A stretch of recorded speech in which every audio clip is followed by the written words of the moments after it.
The color palette. This palette consists of some color standards. The aim of using it is to add color to your paths or change their colors.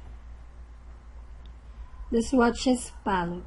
All productivity lie here in this palette. As name swatches, this palette helps you build up and keep your collection of swatches, which are to be used and reused in the process of creating your artwork. When you want to create a set of icons with a specific style, which requires unification and consistency of colors, tones, materials, you only need to choose your own swatches from the swatches palette. The stroke palette.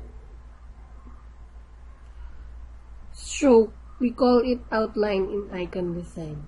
The stroke palette is a delicate function that provides information related to the stroke of a path. Throughout this guide, I will use the stroke function as a means to easily distinguish the drawn paths, specifically when drawing outlines. You also have to make 0.1 point thickness to the stroke. Note, the stroke palette is used only for making the path stand out among them. But when you render your icon, the stroke value must be changed back to 0.0. The gradient palette. You have to be friendly with this palette like you do with the gradient tool before entering the world of icon design. Because icons love gradients, that is what it's all about once you choose Adobe Illustrator to create your own.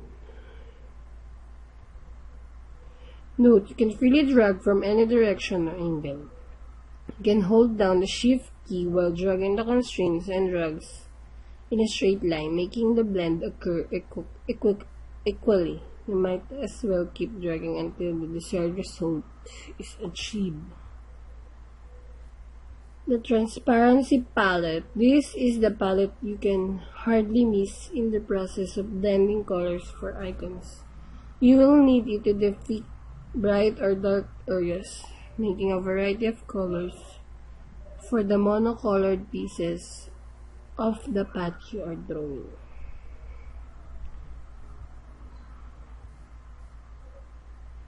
The layers palette.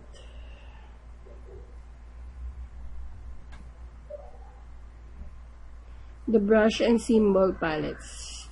These are rarely used, so we bypass them at the moment. We will talk about these palettes later and when we need it. Tangina mo.